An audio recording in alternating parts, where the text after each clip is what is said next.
mofinaina isan'andro atolotry ny mpitandrina rakotina valina maoly.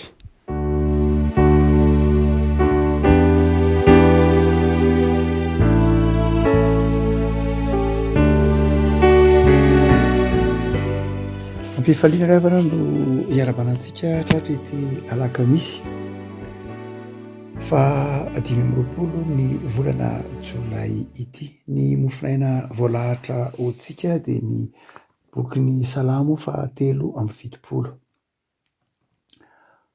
Salamo 3:20, andiny 5:20 ka hatramin'ny 5:20.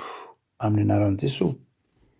Iza no ahy any an-danitra ary tsy misy ety ambonin'ny tany riko tahaka anao, na dia levina aza ny nofoko sy ny foko dia mbola vatolampy ny foko sy anjarako mandrakizay Andriamanitra.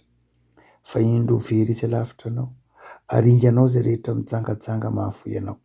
Fa izaho dia nakaiky n'Andriamanitra ny mahatsara. Ianao Jehovah Tompo no nataoko ariko mba hilaza ny asanao rehetra.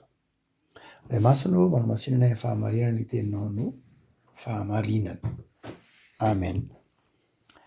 Matetika dia ao anatin'ny fampivavahana momba ny fahoriana no ampiasantsika ity Salamo 3:20 ity. Indrindra fa ny andininy 5:20 ny hoe fa izaho dia ny akaiky n'Andriamanitra no mahatsara. Marina loatra fa mety amin'ny tinan'ny fiainan'ny olona ao anatin'ny fahoriana ity Salamo 3:20 ity, tena aradrariny mihitsy zany. Saingy ny fiheverana fa eo amin'ny lafin'ny fahoriana ihany no ny tenena ny asafa ity Salamo 3:20 ity dia tsy izay loatra. Ny andavanandro ny mpino mihitsy no resahany asafa amin'ity Salamo 3:20 ity. Satria i asafa dia miresaka ny fakapanahy mety mahazo mpino.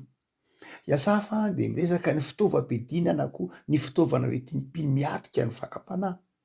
I asafa dia miresaka ny mahazava-dehibe ny fisainana sy ny fieritreretan'ny mpino momba n'Andriamanitra.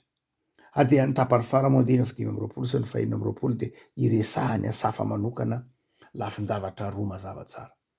Voalohany dia asehony asafa fa ny olombelona dia misy fetra.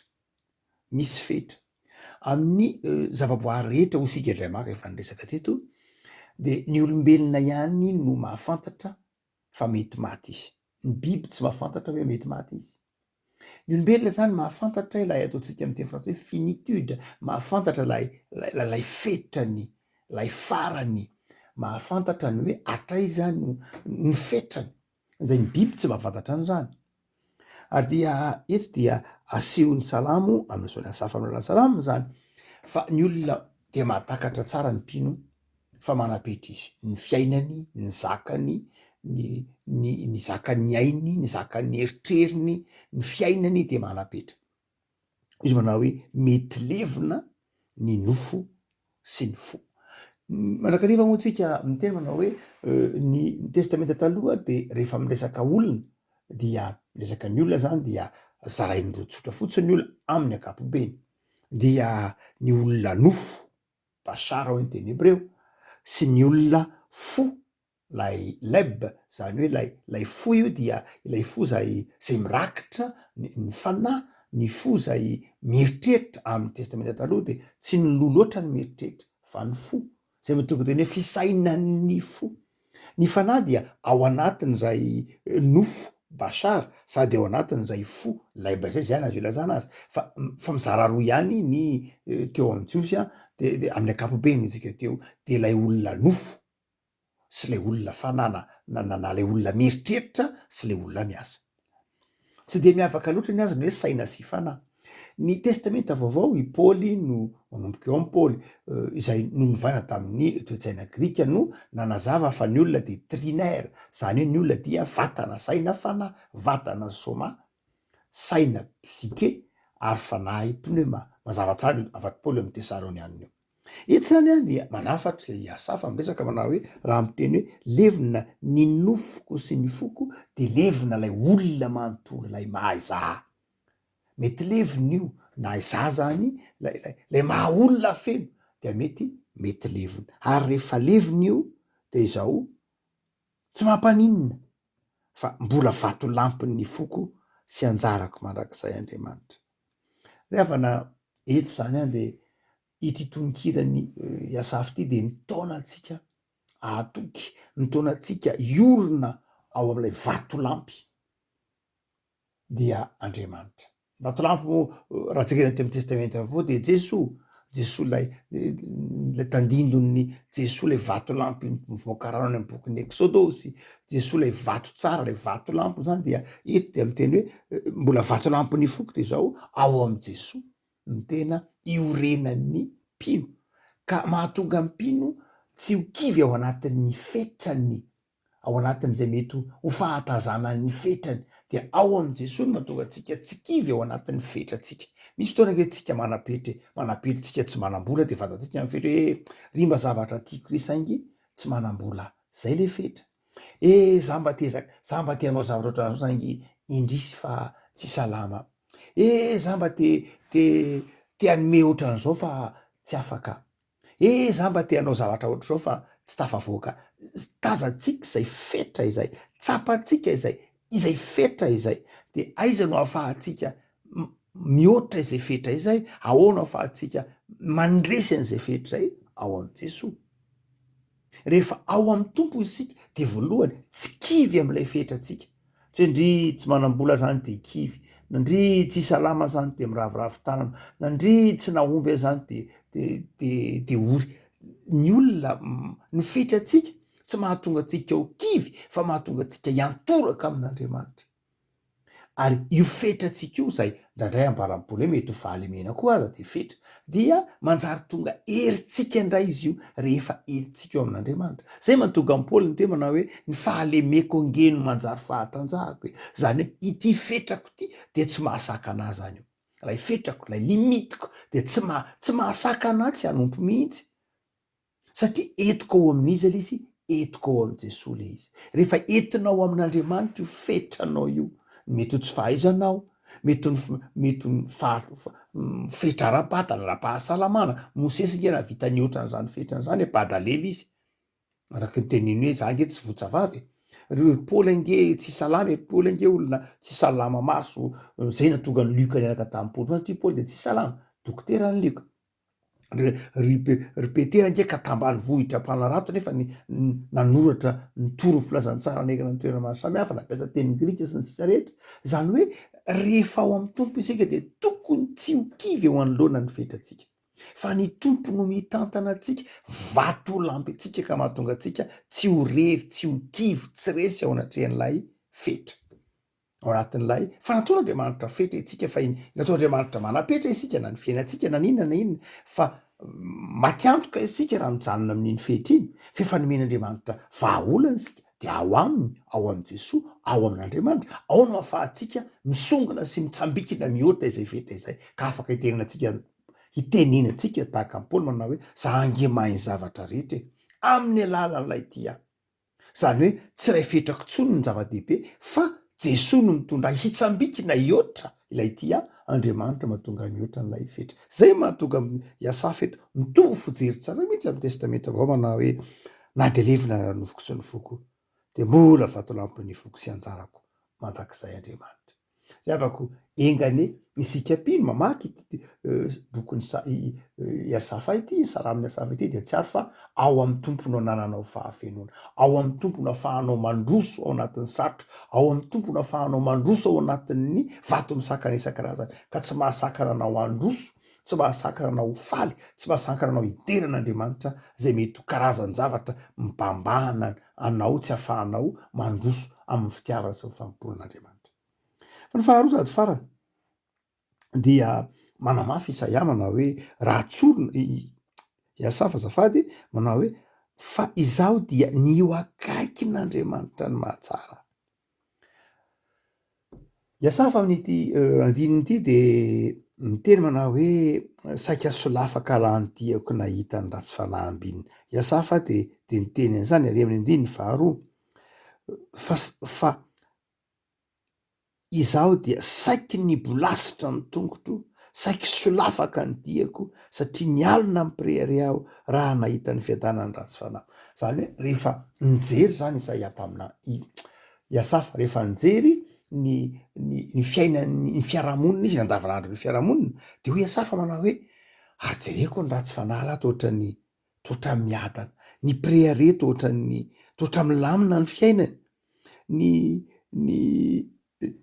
fiainany ratsy fanahy toatra manan-javatra izy toatra Joba moa de efa niteny io manao hoe toa tsy mpambaty mihitsy ny tsirony ratsy fanahy nahoana ny ratsy fanahy ny jerena ny ankoly toatra milamina izy dia hoy Iasafa eto manao hoe tena saika nienjera lahy saika nialina n'ireny ratsy fanahy reny mihitsy aho saika nialina azy hoe nahoana izy reny Andriamanitra ny toatra milamina ny fiainany nahoana izy reny Andriamanitra toatra ny tsy mba manana olana fa maninona miaraka aminao Andriamanitra maninona no mandalo zavatsarotra maninona no ohatran'izao ny fiainako izy manao hoe saika solafaka saika nienjera ka teo ratsy fanahy zany ny dikany sanatria saika nanaraka ny ratsy fanahy mba ho ambinina mba hilamina ny fiainako satria rehefa saika azo mifakampinamba ho ratsy fanahy koa zany satria ny ratsy fanahy toatra milamina zay ny tiany Iasafa tenenina eto kanjo izy ery ambany ery ny teny manao hoe 1:20 ketrinao ka tsy mahalala eny biby teo anatrehanao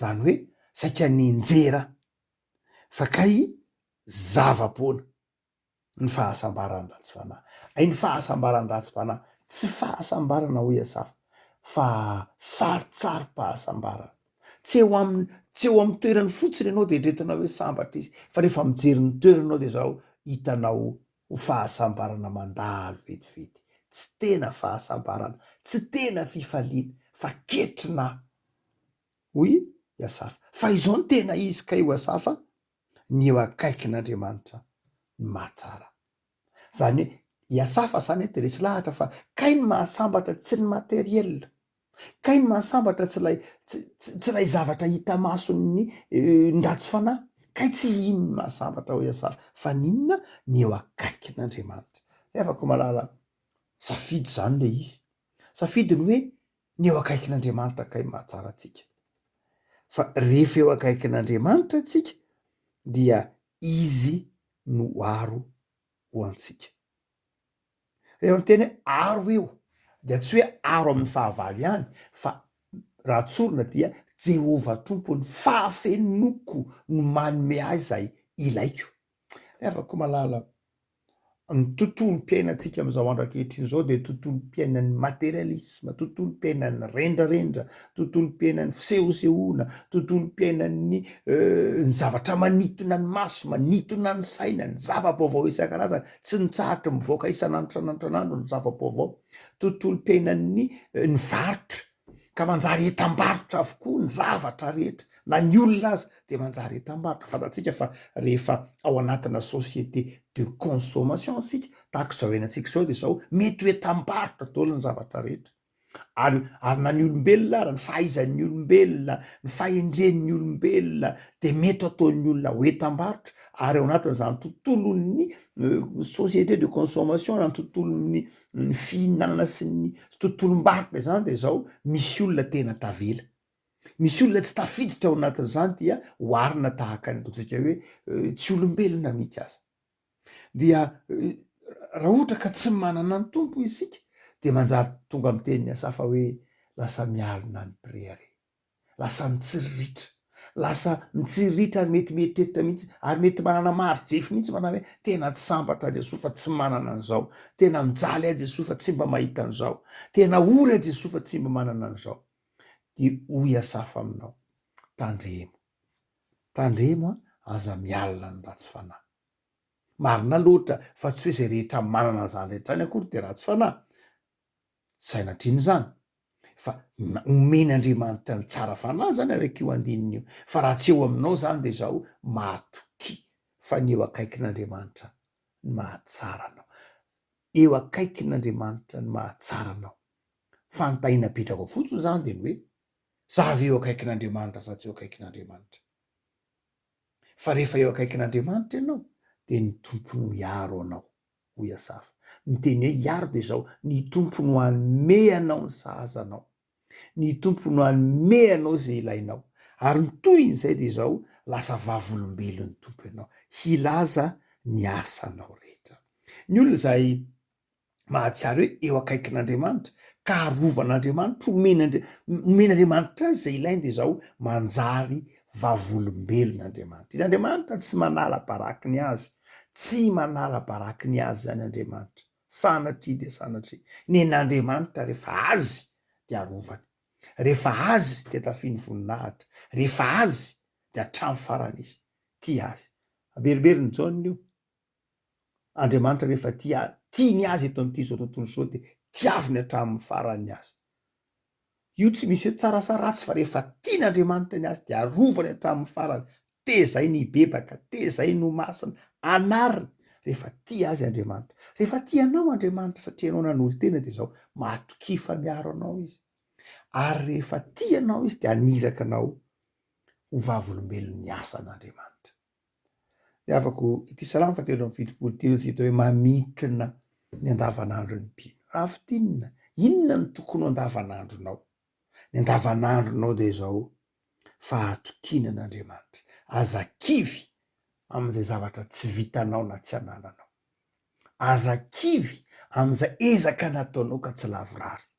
Mety mandalo an'izany avokoa ny olona rehetra ho iasafy, fa izao mahatokia an'Andriamanitra. Mety levina fiazahanao, mety tsy mety ny zavatra nataonao, mety hamiratra be koa nefa, fa izao aza izany ny mpanjinina. Fa izao eo akaikin'Andriamanitra venao sa tsy? Aza manaiky feran'ny zavatra zao tontolo zao ny fahasambaranao.